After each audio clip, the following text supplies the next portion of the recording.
All right, today I'm going to sing the national anthem, but I'm going to sing the national anthem along with some other caveats, as they say, some other topics I need to discuss before I really sing the national anthem. We want to discuss exactly how many black people are in ownership in the NFL, how many black coaches are in the NFL, how many black quarterbacks are in the NFL. This is we need to discuss this. We need to discuss exactly what the national anthem means to black people in this country, in this nation. We need to discuss the history of the song, the entire depth and breadth of the song, because we only sing the first verse of the national anthem.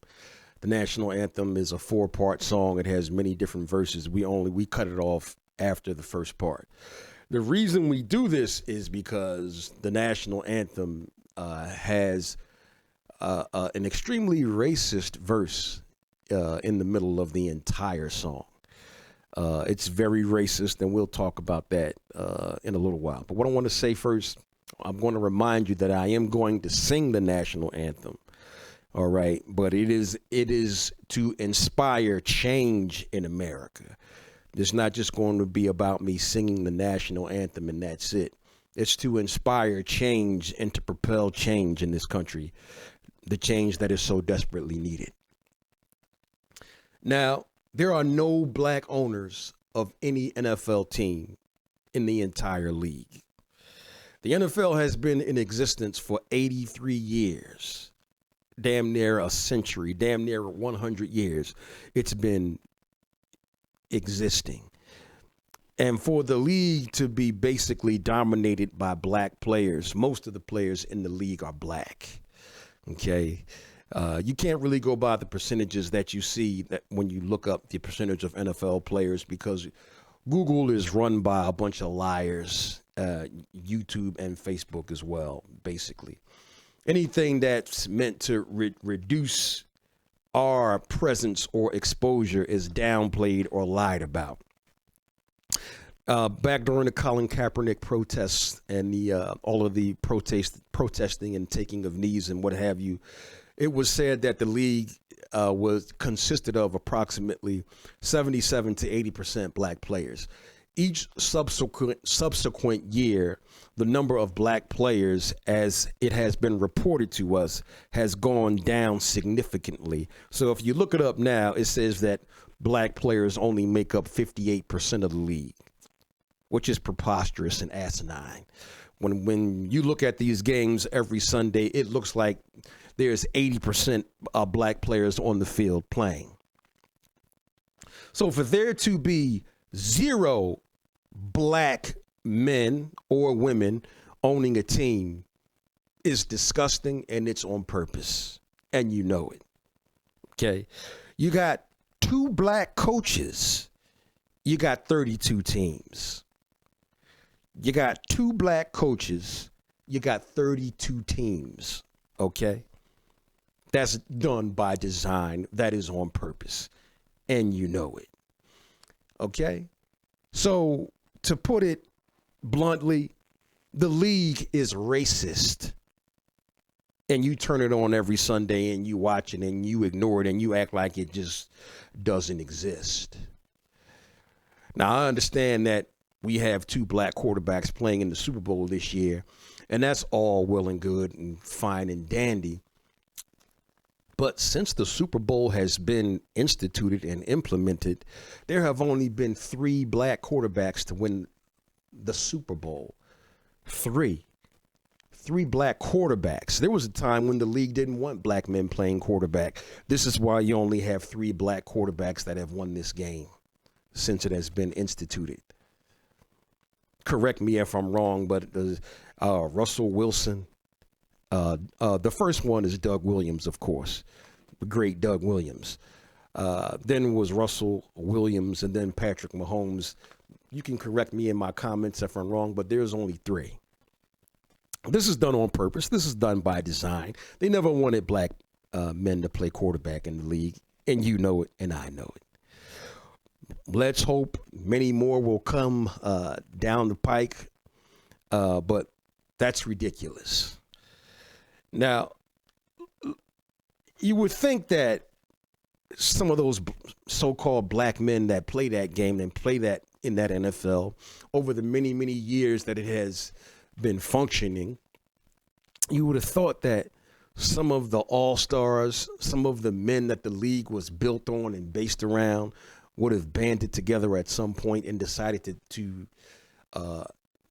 force the league to allow them to own a team by either expanding the league in the form of an expansion team for these black players, or by allowing them to purchase a team.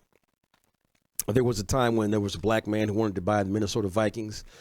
I don't know if you all remember this, but they dug all in his background and they found every and any reason they could to decide that this man wasn't worthy of buying a team.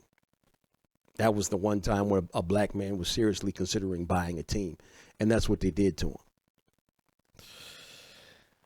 But you would have, one would think that throughout the history of the league, with all of those all-star players that had made so much money, that they would have pulled their finances together and at some point purchased at least two teams. At least two. There are 32 teams. Why don't black people own at least two teams? It's because of the mindset of black people in this country. I don't really think you believe you're supposed to own anything of such magnitude. You think white people or Asian people or any other damn group of people are supposed to own things, but not you, because that comes from the slave mentality. This mentality of being a slave has been passed down from one generation to the next. It has been psychologically and even genetically programmed into you to believe that your highest height is to be an employee or to work for someone else. And don't tell me it's not true, because if it weren't true, some black men would be in ownership positions in some teams, or they would be owning some teams right now at this very moment. Black people all over this country would own more shit if they had the mentality of being owners instead of being employees. Nothing wrong with having a good job that pays the bills. That's not what I'm saying. What I'm saying is black people are never going to gain any ground as far as owning anything in this country unless they have a mindset change. This is all I'm saying. Now let's take a look at some of the lyrics that are so controversial as far as the national anthem is concerned. This is the passage. No refuge could save the hireling. A hireling is someone that was hired to do something, and we'll talk about this in a little while.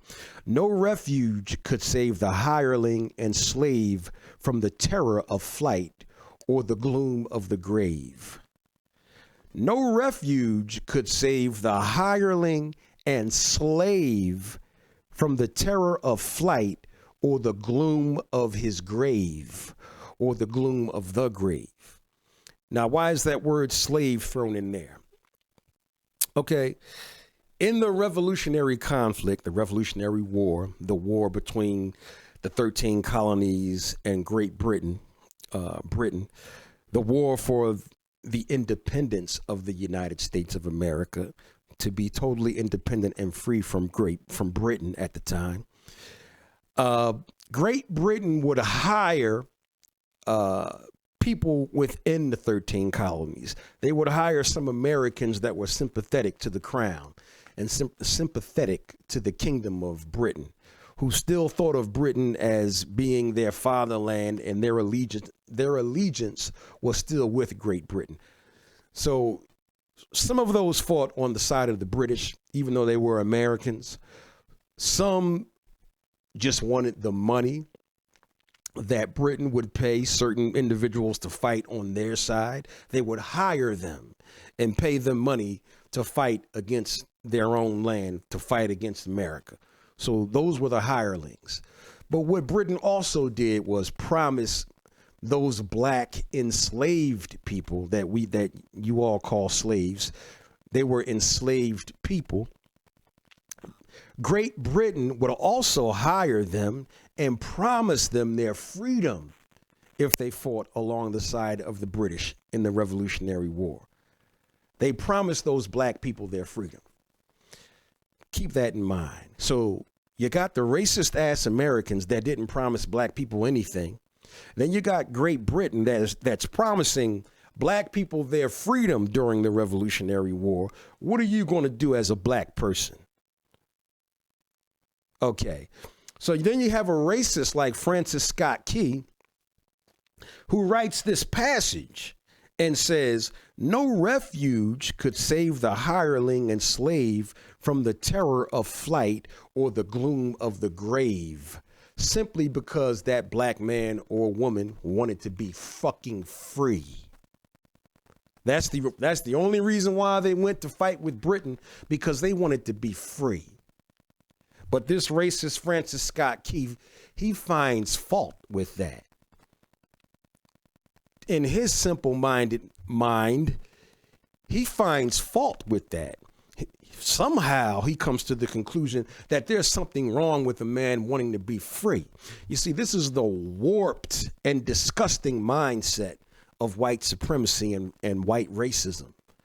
This is the infection that has festered so long in this country to this very day. Okay, it's worse than any COVID-19 or any plague anyone could ever think of. Much worse. Okay, so this is the reason why many black people have a problem with the national anthem, because they understand and they know the real history, and they know that this country has not lived up to any of its standards. To most of its standards, it has not lived up to. So they don't feel any why should they feel all welled up with pride when many of our soldiers were lynched in their uniforms when they came back from war? Oh, yes. When they came back from fighting wars for this country, many of our black soldiers were actually lynched in their uniforms. During the war, they were actually treated worse than some of the prisoners of war that they actually captured. This is the disgusting disease of racism that still exists to this very day. So many black people don't feel comfortable with the standing for the national anthem when this country is still oppressing and discriminating against them to this very day. Now, black people are just as American as anyone in this country is, even more so in many respects. Why do I say that? I say that because our ancestors worked until they bled and died to found the very economic and financial and industrial institutions that this nation became a superpower from, and are still a superpower because of, to this very day, because of that very slave trade, because of the foundation that our ancestors laid financially, economically, and industrially for this nation. This nation became a superpower based on that, and still is to this very day. And we did it for free. We were forced to do it for free. Okay? Nobody else was. No Mexicans, no Asians, no Puerto Ricans, no Indians. No one else has the history with this country that black African Americans have. No other group has done what black people has done for this country. And that group has not been compensated for it to this very day. Facts. Now, America is for all people. So I don't have a mind, and I don't think anybody should have the mind that any group of people should be superior or have more than any other group of people in this country. So this talk I'm giving, this speech I'm giving right now, is not to say that black people are better than any other group of people in our society. No. The reason I'm saying these things is to promote freedom, justice, freedom, justice, and equality for all people. Okay? Whether you be black, white, Hispanic, Asian, Latino, Indian, you name it. Freedom, justice, and equality for all people is the goal. Okay? Now, I'm going to sing this song in hopes that police brutality coming from the racist, white supremacist police state will cease and desist immediately. White supremacist police brutality that even black men participate in, because they know they can participate in it and they will be rewarded as long as they don't get caught.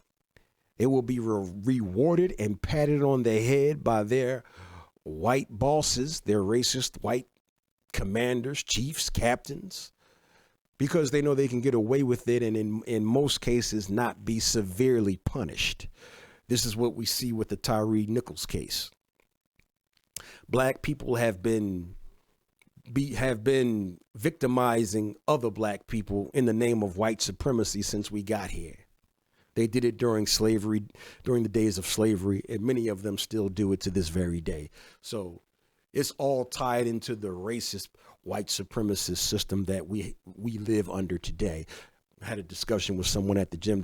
How is this case, this black man that was killed by 5 black men, how is this white supremacy? Because they are participating in a violent system of white supremacy, and they operate under that climate and inside that directive. That's why. And they know they can do it without being punished. Point blank. Now, racism in America is still a huge problem. It's Black History Month. And right here in my city of Philadelphia, there was a Catholic high school. I believe the name of the high school is St. Hubert. You can look that up and check me on that if I'm incorrect. But what is 100% correct is there was a Philadelphia Catholic high school where these, I guess it was around 4 or 5 white girls were all in the room. One of the white girls was spraying the face of another white girl with black paint, laughing and giggling, hollering at her, know your history. Know your history. It's Black History Month. You're a slave. You're a slave. And after this is done, you can do my laundry. And the girl that was getting her face sprayed all black, she hollers out, I'm black and I'm proud. This video has been circulated all through Instagram and Facebook and everywhere else.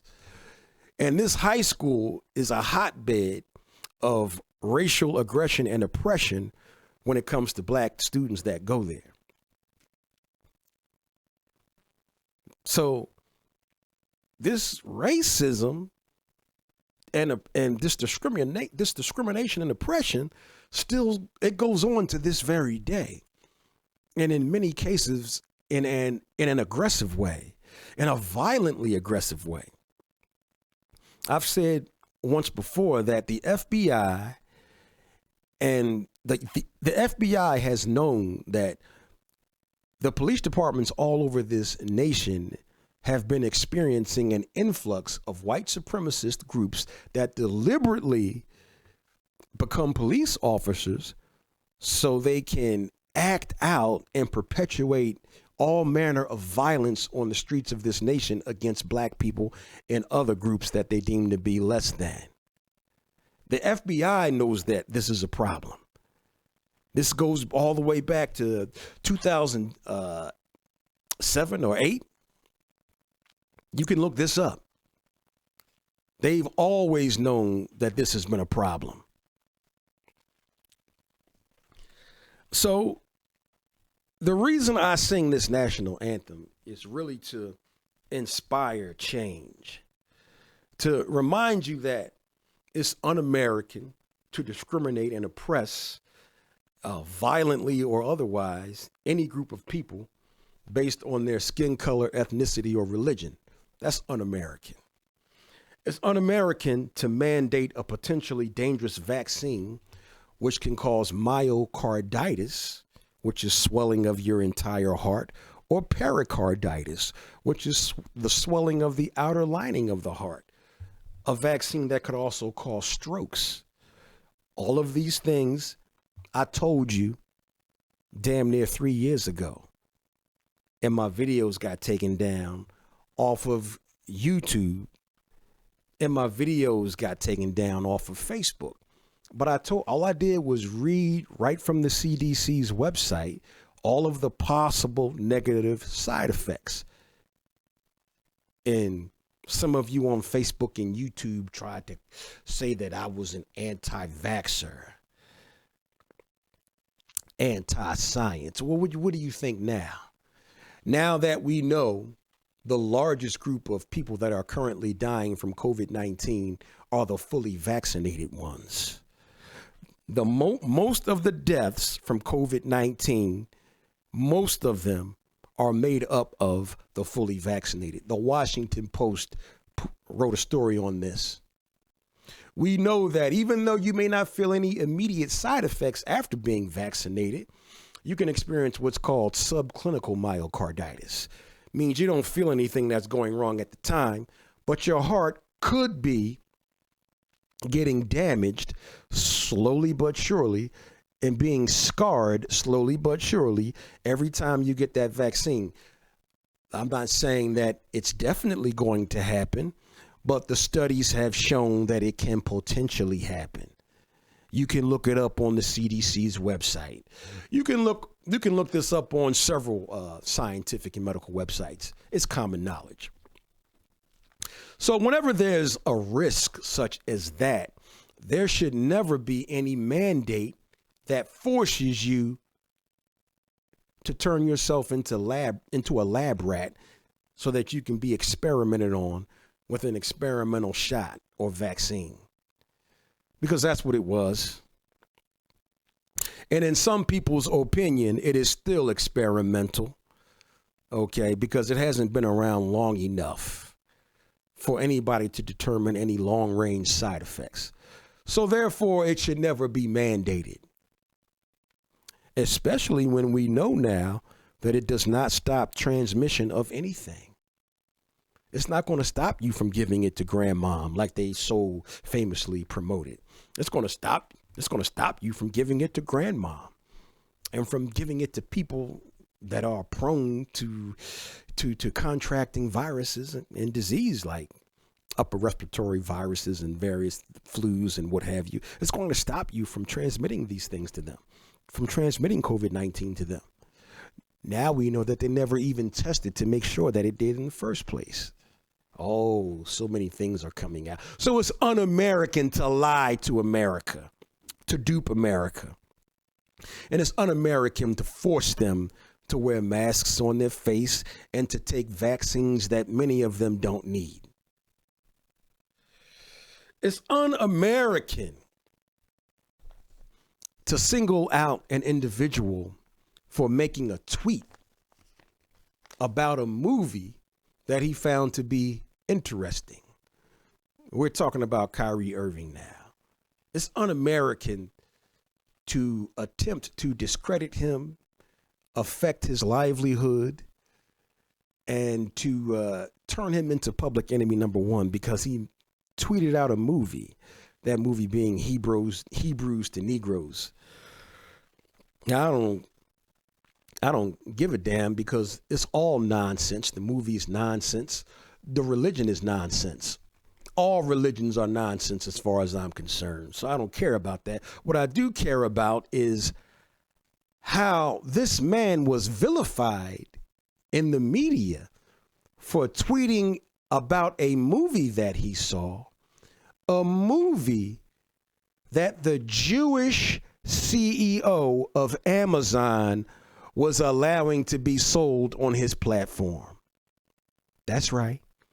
Mr. Andy Jassy. Mr. Andy Jassy is Jewish. And he allowed this movie that all of you Jewish people claim to be up in arms about, but you never really came down hard on Jewish Andy Jassy, who is the chief executive officer of Amazon. This means he controls business operations. He runs Amazon. And he's Jewish. And you allowed this man to escape criticism, vilification, demonization, and any other criticism that you can name. You absolved him from it. But you came down on the black man for tweeting about it.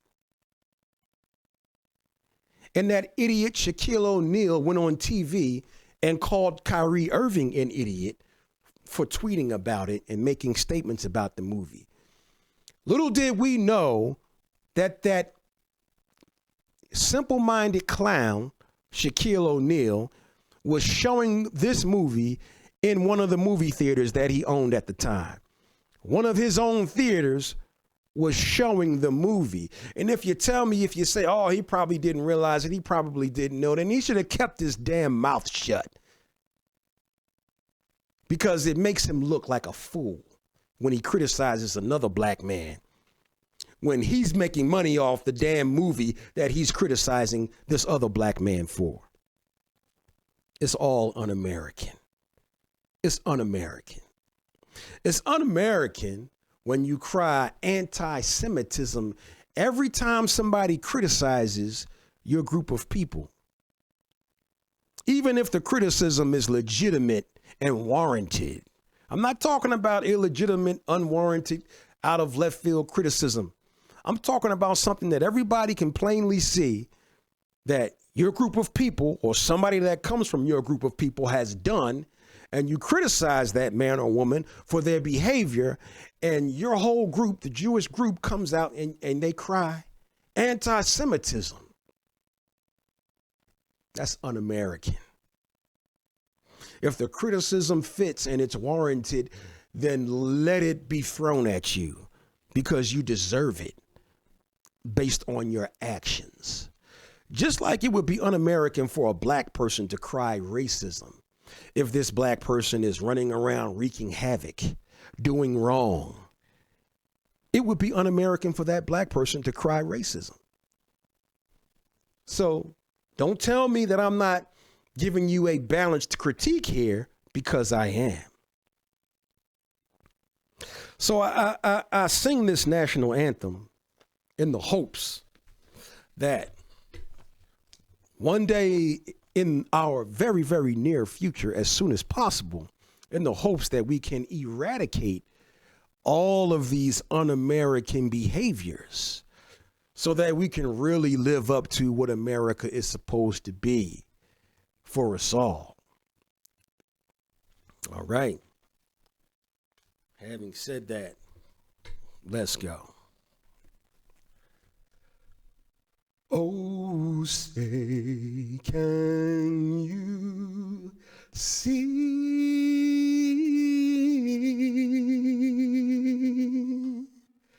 by the dawn's early light what so proudly we hailed at the twilight's last gleaming, whose broad stripes and bright stars through the perilous fight, oh, the ramparts we watched were so gallantly streaming, and the rockets red glare, the bombs bursting in air, gave proof through the night that our flag was still there. Oh, say does that star-spangled banner yet wave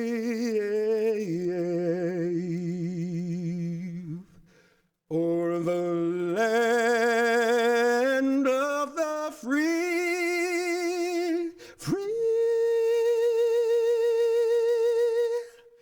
and the home of the brave.